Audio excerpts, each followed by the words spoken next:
I'm not a fan of Donald Trump. I don't like his behavior. I don't like his antics. But on this specific issue of Europe and other NATO members ripping off American taxpayers, I think Trump is right. Why do I think Trump is right? Because consistently, America has been spending a higher proportion of GDP on defense than other NATO members. And they've been warning about it, the Americans, for decades. Eisenhower warned about European free riding. Kennedy warned about it. Reagan warned about it. Clinton, Obama. And it fell on deaf ears. They tried diplomacy, because it's not fair that this shared defence alliance called NATO, tremendously important for safeguarding post-Second World War peace, American taxpayers were paying disproportionately. Not just rich American taxpayers, but the immensely hard-working army of blue-collar workers, while European welfare states kept growing.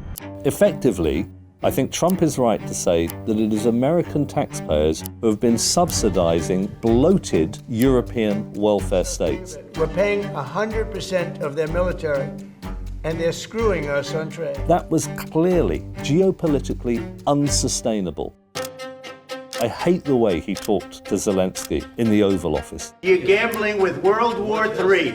You're gambling with World War III. I think it is an absolute disgrace, some of the things that Trump is doing on Greenland, Canada, Mexico, tariffs. But I do think this backlash is in part attributable to Europeans not listening to the warning signs while there was still time.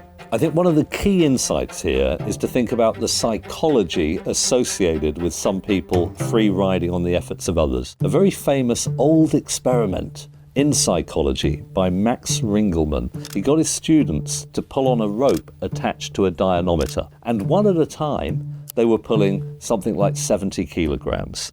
Then he got them to pull together, one behind the other, and even though they were grunting and they looked like they were really exerting themselves, some of them were just free riding upon the efforts of the others. And the communal pull of that group was less than it would have been if you had just added up the individual members. I think this is one of the most important experiments in the history of psychology, because what it tells you is teamwork is very difficult to achieve. People will just allow others to take the strain. But what's perhaps most interesting of all is that when certain of these students found out that others hadn't been pulling their weight, they got angry about it. It is that sense of frustration, deeply embedded in America, particularly in the policy-making elites, about what Europe has been doing. That is what has exploded.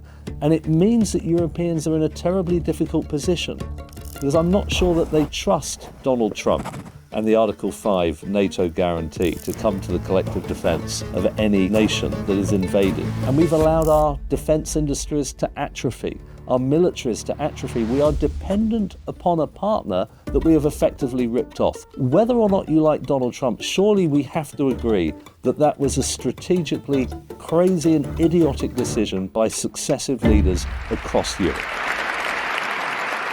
During every single day of the Trump administration, I will very simply put America first.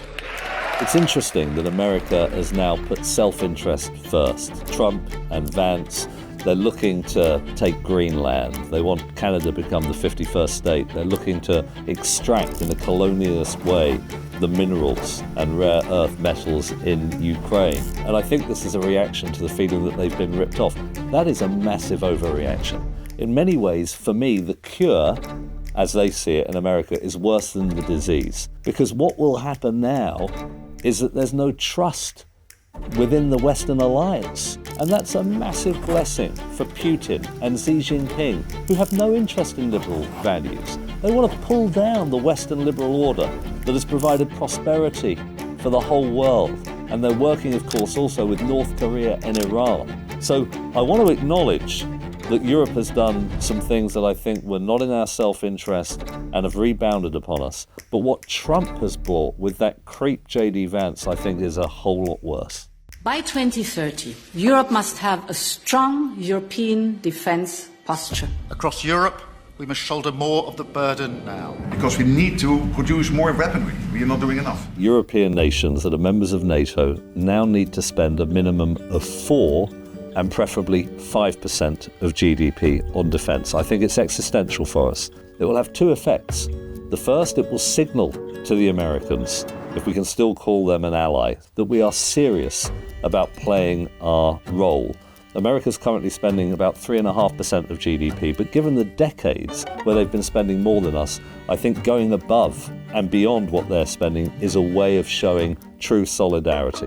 Point two, spending that amount will mean, if America does peel away, if it does move away from the European orbit, Europe will have a much better capability and potential of deterring Putin and other threats that are likely to materialize in the coming years. What staggers me is how little Europe is stepping up, even now, to these changed circumstances. Keir Starmer's talking about increasing spending on defence by a minuscule amount. Our defence spending is, of course, 2.3% of GDP now, and we're working hard to set the path to 2.5. Too little, too late. It shows, I think, that America is right to say that Europe is still fundamentally unserious about defence. If I could say one thing to European leaders, humans are acutely sensitive to free riders and freeloaders. There's good reason for that. If you don't get angry about it, cooperation very rarely stabilizes. Once one understands that basic psychological insight, I think it gives us a very powerful incentive or motive to start stepping up on defence, to try, I know this will be difficult, to bring America back into this shared alliance that has been so important for protecting the post-war peace. And because of that, the prosperity that we enjoy. Defence isn't some optional extra. We talk about defence, is it as important as welfare or spending on the NHS? The state that provides those services would not be able to provide them if it was attacked by a foreign actor, a malicious actor. Defence is a prerequisite for sustaining the liberal societies that we love, many of us, and that we want to support. So understanding that effect, I think, is going to be the key to the future.